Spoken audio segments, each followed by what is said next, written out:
마가복음 5장 여러분과 말씀드리겠습니다. 오늘은 인트로 없이 곱장 오늘의 마가복음 5장의 말씀을 이렇게 에피소드 3개를 여러분과 함께 나누려고 하는데요. 이 에피소드 3개에는 주인공들이 나오겠죠. 첫 번째 에피소드에는 귀신 들렸던 그 나은 자가 나오고요. 두 번째에는 혈우증 걸렸다가 나은 여자가 나오고요. 세 번째에는 그 야이로의 딸인 회당장인 야이로의 딸이 죽었는데 살아나는 그런 일들이 벌어져요. 우리가 겉으로만 보면 이 내용 중은 주제가 있어요. 예수님께서 이 땅에 오셔서 뭐 했다는 거예요? 야, 귀신 들린 자를 낫게 해줬다. 다시 말해서 예수님이 이 땅에 오셔서 귀신을 쫓았다 라는 거 하나를 볼 수 있고요. 두 번째는 예수님이 이 땅에 오셔서 뭐 했다? 병자를 낫게 했다. 그래서 의사들한테까지 또 고난을 받고 어려움을 당했던 그 여자를 예수님 옷깃 하나 붙잡은 것밖에 없는데 병을 낫게 했다. 그리고 세 번째는 예수님은 이 땅에 오셔서 죽은 자를 살리셨다. 정말 하나님의 아들이야. 죽은 자를 살리셨어 라는 것만 본다는 거예요. 그래서 예수가 이 땅에 와서 우리는 예수님을 믿어야 돼. 하나님께 예배를 드려야 돼. 왜냐하면 예수는 귀신을 쫓고 병든 자를 낫게 하고 죽은 자를 살리셨어. 그러니까 예수를 믿어야 돼 라고 잘못되고 착각하는 믿음을 가질 수가 있다는 거예요. 수천 년 동안 그랬어요. 수천 년 동안 말씀이 개개인에게 허락되지 않았을 때 계층적인 지배구조를 가진 그런 교회 환경 속에서 많은 자들이 성경에 대해서 스스로 깨닫는 시간을 주지 않고 그들이 전할 수 있는 목적과 취향과 의도에 맞춰서 말씀을 설교했다는 거예요. 그래서 니들 귀신 들린 자들 교회 다 나와야 돼. 귀신 들린 자들 교회 나오게 하고요. 병든 자들 니들 다 교회 나와야 돼. 병든 자들 다 교회 나오게 하고요. 사망을 두려워하는 자들, 사망을 이길 자들 다 교회 나와야 돼. 그래서 그런 이유에서 교회를 나오게 했다는 거예요. 그렇다면요, 역으로요, 이런 이유에서 교회를 나오고 하나님을 섬기게 하는 그와 같은 말씀이 전파됐다면 이런 이유가 없는 세상의 사람들은 어떨까요? 귀신이 안 들렸어. 병이 안 걸렸어. 병원 가면 병이 다 나아. 나 죽을 병 안 걸렸고, 죽는 거야. 사람이 다 죽는 거지. 그걸 왜 살려야 돼? 이런 사람들에게는 말씀이 전해질까요? 안 전해질까요? 말씀이 안 전해진다는 거예요. 여러분, 우리가 이 점에 대해서 첫 번째로 여러분들에게 말씀드리고 싶어요. 여러분은 왜 말씀을 배웁니까? 왜 말씀을 따릅니까? 왜 교회에 나옵니까?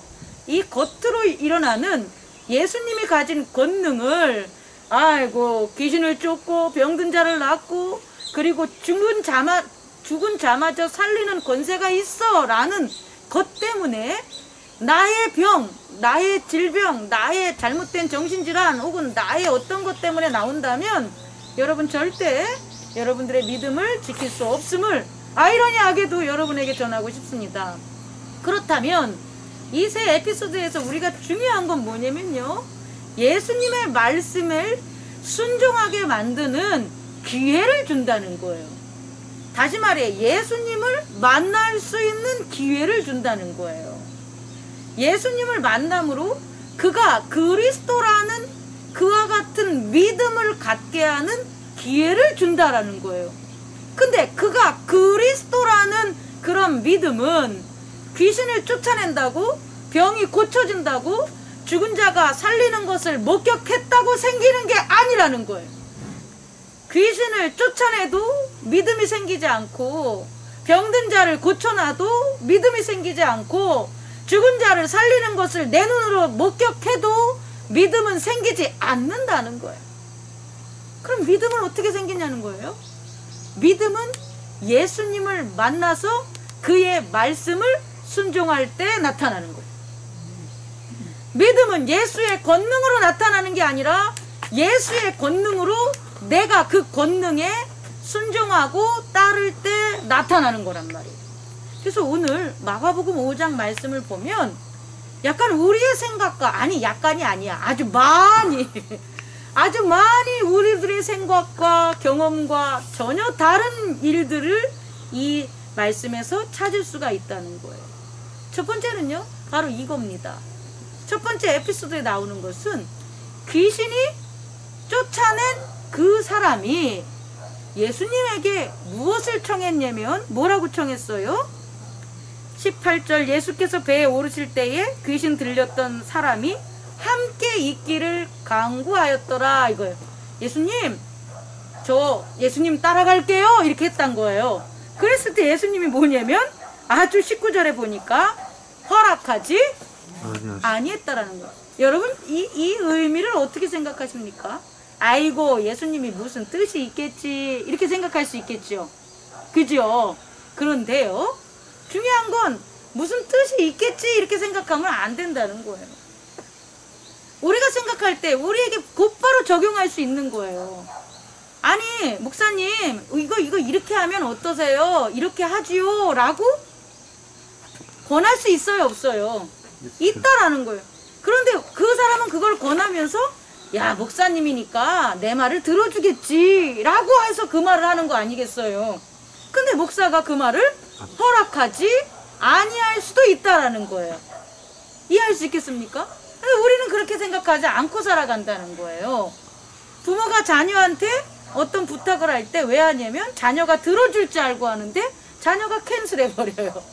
자녀가 부모한테 뭔가를 얘기할 때는 부모가 들어줄 줄 알고 하는데 그걸 캔슬을 해요.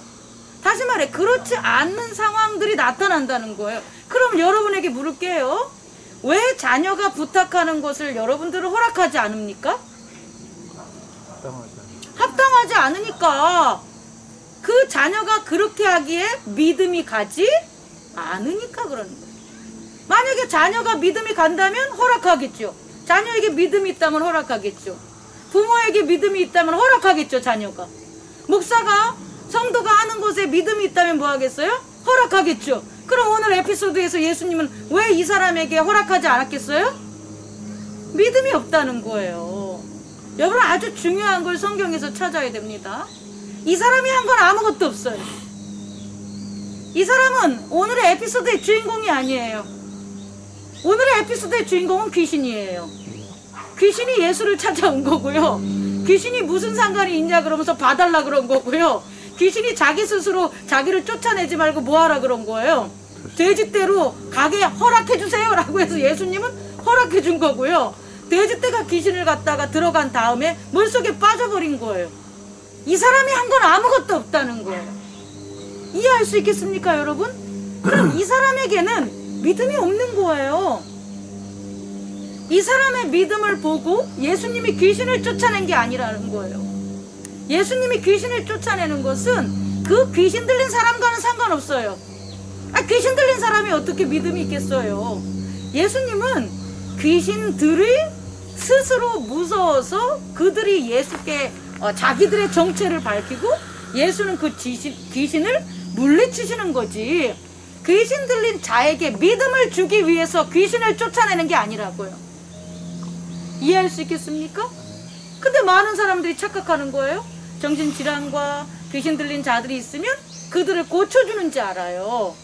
예수님은 귀신을 쫓을 수 있는 권능만 있는데, 그리고 자기들에게는 예수 그리스도의 그 말씀에 순종하지 않으면서 자기들에겐 큰 은혜가 있다고 착각을 하는 거예요.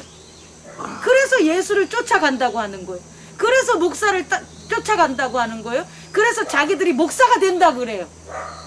그런데 결국 그러한 것으로 목사가 된 개인적 체험이 있는 사람들은 결국 온전한 말씀을 전하는 걸 전 본 적이 없다라는 거예요. 두 번째는요, 예수님은 어떠신 분이냐면, 예수님의 믿음은 아주 세밀한 거예요. 이 세밀한 걸 어떻게 여길 수 있냐면 혈루증 여자를 통해서 볼 수가 있는데요, 수많은 인파들이 예수님을 에워싼 거예요. 그래서요 예수님을 밀쳤을 거란 말이에요. 그리고 수많은 인파들에게 에워싸였기 때문에 그 혈루증 여자는 예수님의 옷을 만질 수 있었던 거예요. 만약에 수많은 인파가 없다면 그 여자는 자기의 죄 때문에 자기가 여태까지 의사들에게 받은 어떤 비참함과 자존심 상하는 여러 가지 그런 것 때문에 예수님 앞에 나갈 수도 없다라는 거예요. 그런데 그 수많은 밀치고 밀침을 당하는 그런 사이에 예수님의 옷자락을 잡은 거예요. 왜? 옷자락만 잡아도 자기의 병이 고쳐질 수 있다라는 믿음. 다시 말해, 요 전에 있었던 에피소드에 귀신 들린 자는 믿음이 없어요. 그런데 혈루증 환자는 뭐가 있는 거예요? 믿음이 있다라는 거예요. 근데 그 믿음이 어떻게 있냐 봤더니 제자들에게 무리들을 세우고 제자들에게 예수님이 그래요. 뭐라고 하냐면 누가 내 옷에 손을 댔다? 그 사람을 찾아야 되겠다? 이렇게 얘기해요. 그랬더니 제자들이 뭐랍니까? 아니 예수님 지금 애 죽는다는데 바빠 죽겠는데 아니 여기서 예수님 옷에 손 안 댄 사람이 누가 있겠어요? 이거예요. 어떻게 이렇게 많은 사람이 에워쌌는데 예수님 옷에 손 안 댄 사람이 있겠어요? 이렇게 묻는 거예요. 그럼요 여러분, 예수님의 옷에 손을 댄다고 다 고쳐짐을 당하는 게 아니라는 거예요. 수많은 손들이 예수님의 옷을 만졌지만 그들에게는 아무 일도 일어나지 않았다는 거예요. 그런데 뭘 가진 자? 믿음을 가진 자의 아주 작은 터치 하나도 예수님은 아신다는 거예요. 아멘. 아멘. 아멘. 그러면 세 번째 에피소드까지 가고 하겠습니다. 세 번째 에피소드에서는요, 어떤 예수님의 모습을 볼 수가 있냐면 죽은 자를 살리셨어요. 많은 사람들이 늦게 도착했더니 이미 애가 다 죽었어요 라 그러면서 아니야 애가 잠을 자는 거야 라고 했을 때 예수님을 비웃고 조롱하고 소리치고 뭐 자기들끼리 노래하고 그랬을 거 아니에요. 노래라는 건 이거 즐거워서 부른 노래가 아니고 그랬을 때 예수님이 베드로와 요한과 야고보의 형제를 데리고 셋만 어디 가는 거예요? 그 방으로 들어가서 그 아이에게 달리다굼 해가지고 일어나라 소녀야 라고 했을 때 그 소녀가 벌떡 일어났다. 근데 이 다음이 중요한 거예요. 다음에 뭐라고 합니까? 그렇게 일으키신 다음에 뭐라고 하십니까? 43절 다 같이 읽겠습니다. 예수께서 이 일을 아무도 알지 못하게 하라고 그들을 많이 경계하시고 이에 소녀에게 먹을 것을 주라 하시니라. 이해가 안 가지 않아요? 저는 이게 제일 납득이 안 가요, 사실상은. 아니, 죽은 자를 살리셨는데 이 일을 아무도 알지 못하게 하라. 우리들 외에는 아무도 알지 못하게 하라. 그리고 뭐라 그러냐면 그들을 많이, very, 많이, much 이렇게 뭐 했다는 거예요? 경계시켰다는 거예요. 왜일까? 이제 오늘 주제는 여기 있습니다, 여러분. 예수님께서는요, 이 땅에 오셔서 우리에게 전하는 그런 목적이 뭐냐? 예수님께서 왜 귀신을 쫓고 병들을 고쳐주고 그리고 뭐 했다는 거예요? 죽은 자를 살리셨냐라는 건 그들에게 무엇을 주기 위해서예요? 믿음을 주기 위해서예요. 믿음. 근데 그 믿음을 주기 위해서인데 그 믿음이라는 게 믿음이 없는 자와 믿음이 있는 자와 믿음의 중요성을 예수님은 가르치셨다는 거예요. 그냥 귀신을 쫓고 뭐 병든 자를 살려주고 이게 목적이 아니라 예수님께서는 믿음이 없는 자를 믿음 없음을 보고 믿음을 있게 만드는 방법을 가르쳐주고 믿음이 있는 자들에게 그 믿음을 칭찬함으로써 그 믿음을 지키게 했다는 거예요. 그리고 믿음이 얼마나 중요한지 그 중요한 것을 이 세상이 알지 못하게 이 세상에게 빼앗기지 못하도록 경계하시고 삼가시켰다는 거예요. 결국 예수가 그리스도라는 것은 우리에게 무엇을 주냐면 우리에게 믿음 없음을 뭐 하는 거예요? 우리 스스로 깨닫게 해준다는 거예요. 그래서 믿음을 갖게 한다는 거예요. 그리고 우리가 믿음이 있다면 그 믿음을 칭찬하심으로 그 믿음을 굳건히 지키도록 우리에게 독려하신다는 거예요. 또 우리에게 믿음이 있다면 그 믿음이 얼마나 중요하고 얼마나 귀하고 얼마나 소중한가를 삼가하게 하고 경계하게 한다는 거예요. 그게 예수님이라는 거예요. 아멘. 여러분 이해할 수 있겠습니까? 그런데 이 믿음이 없음을, 믿음이 있음을, 믿음이 중요시함은 딱 한 가지로 증명이 된다는 거예요. 그게 뭘까요? 예수님이 하신 말씀에 순종한 거예요. 예수님이 하신 말씀에 순종함. 첫 번째 우리 에피소드에서 그 사람이, 귀신이 쫓아낸 사람이 뭐 했다면, 예수님의 말씀을 듣고 그것에 순종해서 뭐 했다면, 예수님을 따라오지 않고 뭐 했다면, 데가볼라 지방에 가서 자기가 여기서 많은 걸 전했다고 나와 있잖아요. 그럼 이 사람은 순종을 한 거죠. 전했다면 아니라 전한 거죠. 전한 것은 이 사람이 순종을 한 거죠. 그럼 이제 이 사람에게는 뭐가 생기는 거예요? 그 순종에서 복음을 전할 때 예수를 알게 하는 믿음이 생긴다는 거예요. 만약에 이 사람이 아유 예수님 무슨 소리예요? 나는 진짜 이 동네 더러워서 못 살겠어요. 이 동네 무서워서 못 살겠어요. 아니 저한테 왜 귀신이 들렸는지 알아요? 나 진짜 예수님 때 할 얘기 되게 많은데. 왜? 이 동네는 되게 특별한 동네라는 거예요. 귀신 들린 사람이 귀신 들린 걸 두려워하는 게 아니라요. 귀신 들린 사람이 귀신이 나가서 온전히 앉아 있었어요. 그랬더니 그걸 보고 두려워하는 거예요. 웃기죠? 예수님이 귀신을 쫓은 것을 보고 두려워한 게 아니라고요. 귀신 들렸던 사람이 귀신이 나가고 온전히 있는 그 사람을 보고 두려워했어요. 그럼 이 동네 사람들이 뭔 짓을 했다는 거예요? 이 동네 사람들이 귀신을 섬긴 거예요. 왜 군대 같은 그 많은 귀신들이 그 동네에 득실득실 하냐고요. 이유는 그들이, 그 마을 사람들이 그들을 섬겼기 때문에 그 귀신들이 득실득실하고 그 귀신들에게는 희생양이 필요하고 그 희생양이 누구였던 거예요? 그 사람이었던 거예요. 그리고 그 사람이 온전히 있으니 얼마나 죄책감이 있을 것이요? 얼마나 두렵겠어요. 여러분 이해할 수 있겠습니까? 그래서 그 사람은 거기 있어야 되는 거라고요. 그 사람이 예수님을 따라오면 그 동네 사람들은 계속해서 그 짓을 할 거란 말이에요. 근데 예수님은 그 모든 것을 알고 있었기 때문에 그 사람을 따라오지 못하고 거기에서 귀신이 나가는 온전한 모습을 전하게 만든 거예요. 그것에 순종했을 때 이전에 그 사람에게는 믿음이 없었어요. 예수를 만날 길이 없었으니까. 그러나 그 말씀에 순종했을 때 이 사람에게는 자기에게 무슨 일이 벌어지냐? 예수가 그리스도라는 믿음이 점점 생긴다는 거예요. 이해할 수 있겠습니까? 예수님은 이미 떠났어요. 예수님은 그 귀신 나간 사람에게 같이 있지 않아요? 그런데 그 사람에게는 계속해서 어떤 일이 벌어진다는 거예요. 복음을 전하면 전할수록, 예수 그리스도의 기적을 전하면 전할수록 그 사람에겐 믿음이 있다라는 거예요. 그럼 그 사람에게 무엇이 남아있는 거예요? 예수님은 떠났어도 그 사람에게 무엇이 남아있는 거예요? 믿음이 남아있는 거예요. 되게 중요한 얘기를 제가 후반부에 할 거예요. 예수님이라는 사람은 떠났지만 예수님의 그 공생에 그 같이 하는 지각적인 그런 모습에 보이는 예수님은 떠났지만 그에겐 분명히 뭐가 남아있는 거예요. 그게 뭡니까? 믿음이에요. 제가 조금 후반부에 믿음의 정체를 얘기할 겁니다. 그래서 그는 믿음이 생기는 거예요. 혈우증 여자는 어떻습니까?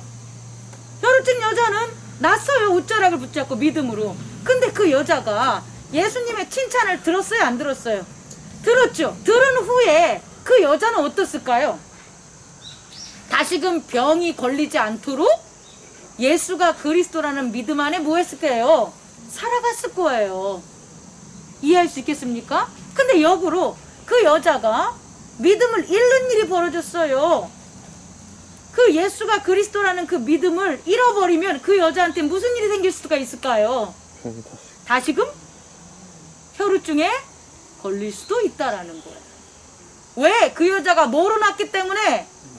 믿음으로 낳기 때문에 믿음을 지키지 않으면 믿음으로 얻었던 것들을 잃을 수가 있다라는 거예요.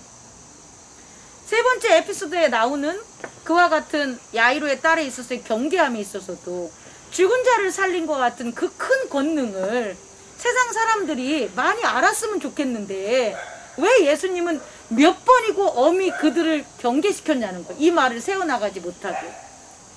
너희들이 그걸 알려봤자, 너희들이 내가 죽은 자를 살렸다고 알려봤자 그걸 듣는 사람들이 내가 예수가 그리스도라는 것을 믿는 믿음이 있다 없다? 없다라는 거예요. 오히려 내가 예수가 그리스도라는 걸 믿는 믿음이 더 생긴다면 더 얘기를 했겠죠.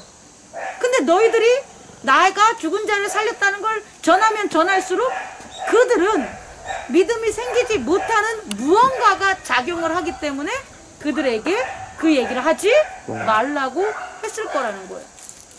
자, 그러면 여러분에게 제가 말한 그 믿음은 뭘까요? 다시 말해, 예수님에게 있어서의 아주 특별한 지금의 이런 에피소드에서 행동들, 만약에 우리라면 그렇게 안 했을 거 아니에요. 만약에 저였더라면 귀신 나간 그 사람이 목사님 우리 교회 따라올게요. 우리 교회 성도 되겠습니다. 그럼 제가 뭐라고 했겠어요? 아이고 그렇게 하십시오. 아이고 잘 됐네. 이런 경우가 많다는 거예요. 또 어떻게 할까요? 그 여자가, 혈우증 걸린 여자가 이렇게 잡았을 때 뭐라고 할까요? 아유 바쁜데 지금 왜 내 이렇게 지체하게 만들어. 그 제자들하고 똑같은 모습을 하지 않았겠어요?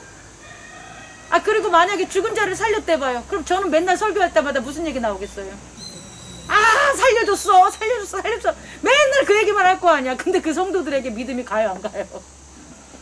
순종하는 게 안 생긴다는 거예요. 믿음의 순종함이 안 생긴다는 거예요.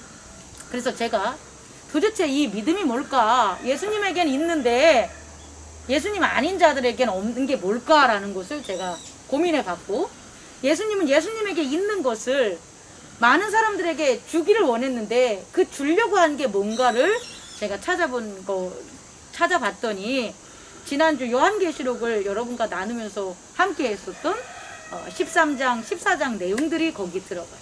그게 뭐냐면요. 이건 제 해석이에요, 여러분. 제가 해석하는 거니까 믿음으로 받으셔도 순종할 수 있으면 따르시고 믿음으로 받아서 순종하지 못하면 안 따르셔도 돼요. 예수님에게는, 어린 양에게는 있는데 용과 짐승들에게는 없는 게 있더라는 거예요. 제가 그 올린 동영상 봤습니까? 안 보셨습니까? 보셔요. 예수님에게는 있는데, 어린 양에게는 있는데 용과 짐승들에게는 없더라는 거예요. 그게 뭐냐 봤더니 묘사를 보면 되는데, 어린 양은 뿔이 7개요 눈이 7개라는 거예요. 양 하나에 이미지하면 이거 무슨 양이 뿔 7개 달리고 눈 7개 달리면 아우 징그러워 이렇게 할지 모르겠는데, 그건 그가 가진 의미를 보라는 거예요. 이미지를 보라는 게 아니라. 어린 양은 어떤 의미가 있냐면 7뿔에 7눈이 있다라는 거예요. 눈이 7개라는 거예요. 그리고 그 눈이 뭐냐 봤더니 하나님의 영이다 라고 합니다. 어린 양에게는 하나님의 영이 있는 거예요. 성령이 있는 거예요. 그 성령이 가르쳐 주신다고요. 예수 그리스도는 성령이 있기 때문에 성령의 가르침을 그때 하시는 거예요. 그래서 통일성이 없어요. 일단 이 사람에게는 이렇게 하고 저 사람에게는 저렇게 하니까 겉에 보기에는 똑같은 환자들인데 왜 이렇게 다르게 하지? 라는 우린 차이는 느끼겠지만 그게 아니라는 거예요. 그분은 성령의 눈을 가졌기 때문에, 성령이 있기 때문에 그 사람의 겉의 모습이 아니라 그 사람들의 속에 있는 모습들까지 본다라는 거예요. 그게 성령의 눈이라는 거예요. 성령의 눈 아니다. 성령이시라는 거예요. 이해할 수 있겠습니까? 예수님은 성령이 계셨고 그 성령이 뭐 하시는 분이냐 봤더니 알게 하시는 분이라는 거예요. 뭘? 보지 못하는 것을 보게 하는 게 성령이시라는 거예요. 근데 여기서부터 몰라. 왜 7개인지? 우리들이 보지 못하는 7개를 성령은 보시겠지. 그래서 난 7개라고 봐요. 그래서 그분이 그렇게 가르쳐 주시는 거예요. 근데 그렇게 가르쳐 주는 말씀을 그 귀신 들렸던 자가 듣고, 혈우증 환자가 듣고, 야이로가 들었다면 그에겐 뭐가 생긴다는 거예요? 믿음이 생기고 성령의 역사함이 따른다는 거예요. 그래서 아까 초반부에 예수님은 그 거라사한 지방을 떠났잖아요. 떠났는데 그곳엔 누가 있어요? 그곳엔 귀신 들렸던 그 남자가 있을 거 아니에요. 그 사람이 계속 뭐 했다는 거예요? 예수님이 말씀하신 그것을 그대로 따랐다는 거예요. 그럼 그 사람에게는 어떠한 눈이, 어떠한 지식이 열릴까요? 성령이 역사한다는 거예요. 이게 오늘의 핵심입니다. 여러분 알겠습니까? 성령은 야 성령 받아라. 그래서 받는 게 아니라 받아라 라는 말씀을 했을 때 예 받겠습니다 라고 받는 거예요.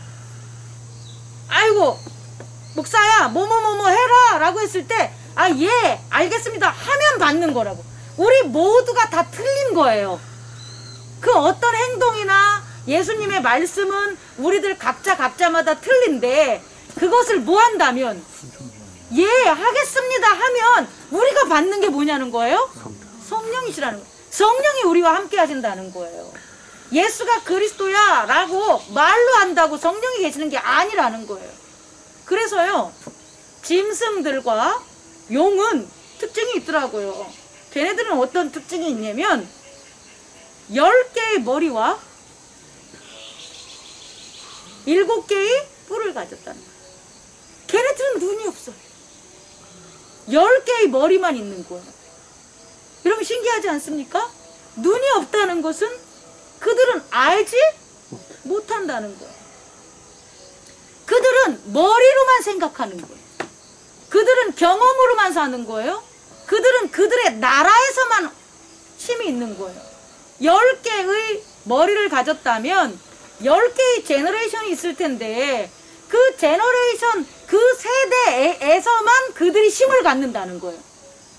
그 세계를 떠난 세계에서는 그들은 힘을 가질 수가 없어요. 왜? 눈이 없으니까. 알미 없으니까. 이해할 수 있겠습니까? 그래서 그들은 망할 수밖에 없는 거예요. 그러나 어린 양이 승리할 수밖에 없는 이유는 그는 7개의 눈으로 볼 수가 있다라는 거예요. 싸워서 볼 수가 있다라는 거예요. 여러분이 누구랑 싸워서 이기려면 누구는 눈을 가리고 싸우고 누구는 눈을 뜨고 싸우면 누가 이깁니까? 눈 뜬 사람이 이긴다는 거예요. 돈 있는 사람과 돈 없는 사람이 싸우면 돈 있는 사람이 이기는 게 그 돈이 눈이라는 거예요. 아니까 이기는 거예요. 이해할 수 있겠습니까? 결국은요 이 7개의 어린 양이 가진 눈은요 성령이신데 그 성령이 보시는 건 뭐냐면 생명이라는 거예요. 그 생명을 볼 줄 알기 때문에 살 수밖에 없는 거고요.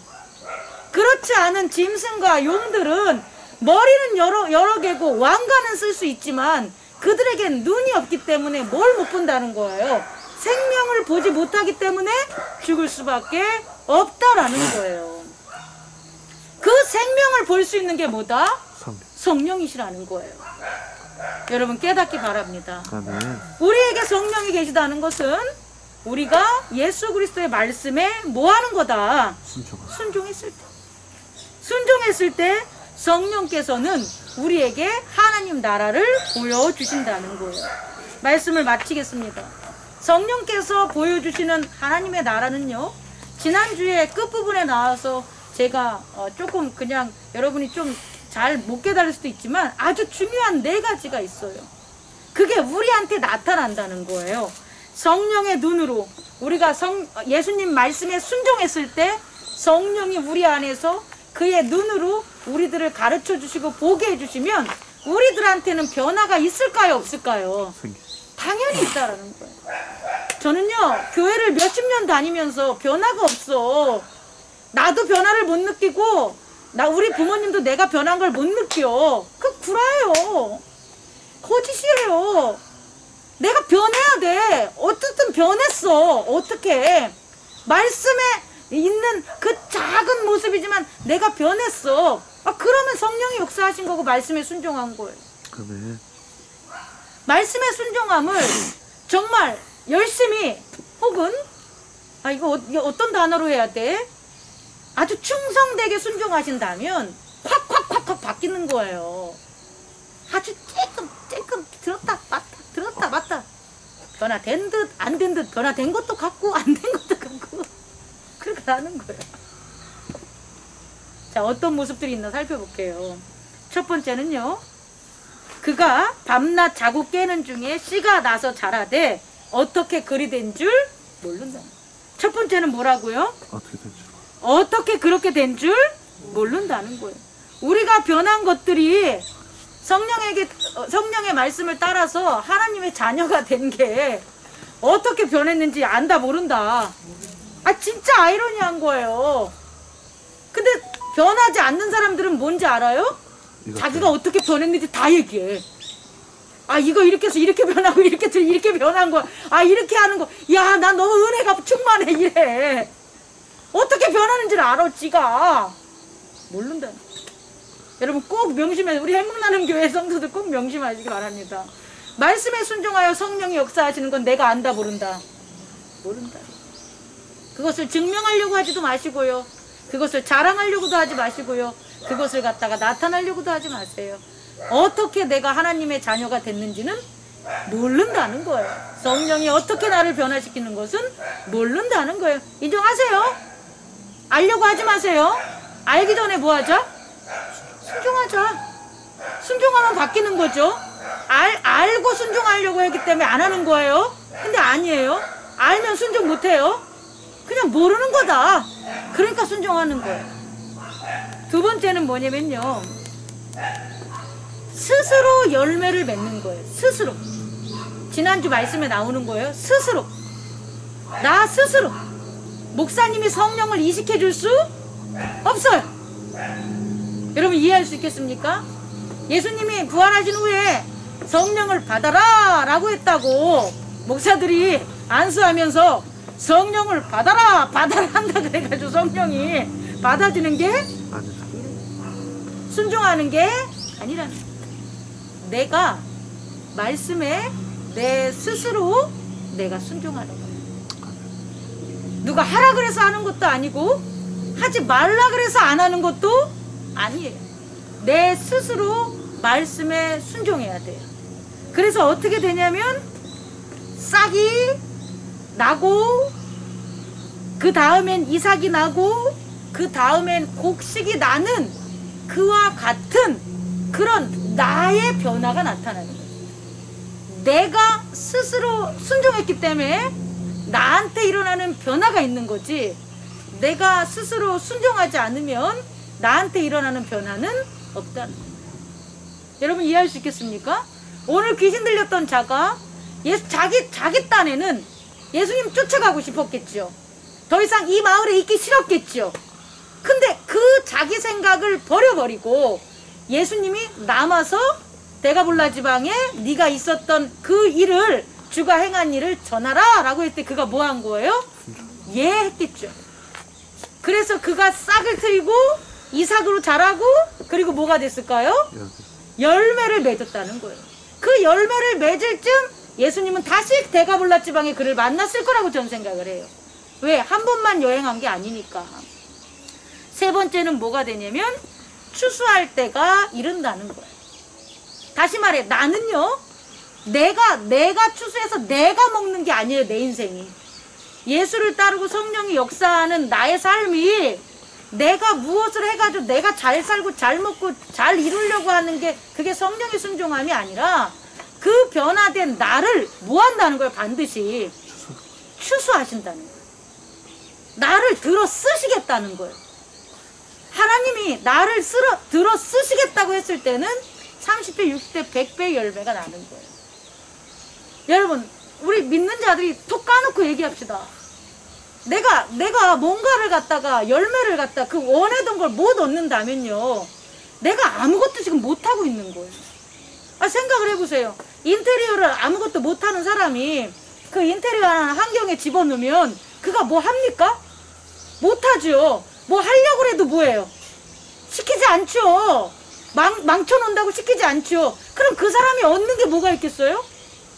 아무것도 없는 거예요.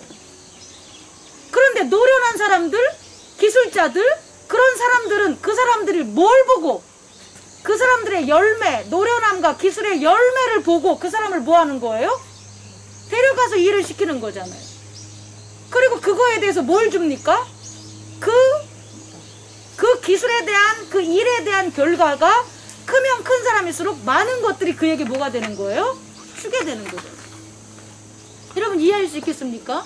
우리는요, 그냥 우리가 이렇게 믿는 걸로 끝나는 게 아니에요. 이 세상은 우리를 들어 쓰신다니까요. 우리를 들어서 추수해서 쓰셔야지 그 결과 우리의 삶에 있어서 보아가, 우리의 곡간이, 우리의 인생이 엄청난, 그거 말로 표현할 수 없는 그런, 예? 이해할 수 있겠습니까? 아니, 나를 하나님 나라에 들어 쓰지 않았는데 어떻게 하나님 나라의 것을 받을 생각을 해요? 불로소득이죠. 여러분 잘 생각해 보시기 바랍니다. 네 번째는 뭐가 되냐면, 그것이 무엇이든지 그 믿음은요, 겨자씨 한 알과 같았다. 겨자씨 한 알, 아주 작다라는 거예요. 예수 그리스도의 말씀은요, 큼직한 것들이 아니에요. 아주 작은 것들이에요. 야, 목사님하고 밥 먹을 때 쩝쩝거리고 먹지 마. 그게 내 마음속에서 들린다면, 누구 이렇게 내 한 게 아니야 진짜. 이거 그냥 내가 예를 들은 거예요. 그 마음속에서 아, 이러면 안 돼, 이게 온다니까요. 아니면 누군가가 야, 목사님하고 밥 먹을 때 그러는 거 아니야, 어른하고 먹을 때, 그러면 그게 와서 그걸 뭐 하는 거예요? 순종하라는 거예요. 그 작은 것의 순종이 어떻게 되는 거예요? 그 작은 씨앗의 성령의 역사가 자라서 많은 나무들보다 크게 되고 많은 나무들보다 가지를 더 뻗게 된다는 거예요. 여러분 믿으셔야 됩니다. 아멘. 예수 그리스도께서 우리에게 말씀하시는 것은요, 막 특별하게 하늘에서 막 계시가 내려가지고 나를 갖다가 360도 변하게 만들면 똑같은 사람이 되겠죠? 변하지 않고. 그렇게 해서 일어나는 게 아니라 내 주위에 공동체와 말씀을 따르는 그런 믿음의 사람들, 오고 가는 만나는 사람들이 예수 그리스도의 말씀이 아주 작은 것들을 우리에게 정해줬을 때 그것을 갖다가 소중히 여기고 귀히 여겨서 그것조차도 실천하면서 나아갈 때 엄청 큰 나무와 하나님 나라의 큰 기둥이 되는 거라는 거예요. 아멘. 잊지 마시기 바랍니다. 성령이 역사하는 나, 예수 그리스도의 말씀에 순종하는 나는 이 네 가지 방법이 있다라는 거예요. 첫째는 뭐라고요? 어떻게 이루어지는지 모른다는 거예요. 두 번째는 어떻게 된다고요? 스스로, 남이 아니라 스스로. 그리고 세 번째는 뭐라고요? 추수가 꼭 있다는 걸 잊지 마세요. 결국 여러분들에게 이 땅에서 분명한 혜택, 이익, 충만한 은혜가 분명히 있다라는 거예요. 그리고 마지막인 건 뭐가 됩니까? 아주 작은 것이라는 거죠. 그 말씀에 순종함이 아주 작은 것이래요. 오늘 이렇게 세 가지 에피소드에서도 사실상 이 작은 것들을 작은 것이라고 본 사람은 순종했을 것이요, 이것을 갖다가 작아서 못 본 자들은 불순종한다는 거예요. 저와 여러분들이 예수 그리스도가 가진 성령, 예수가 그리스도라는 믿음, 그 믿음 안에서 변화되고 승리하는 귀한 자들이 되기를 원합니다. 아멘. 기도하겠습니다.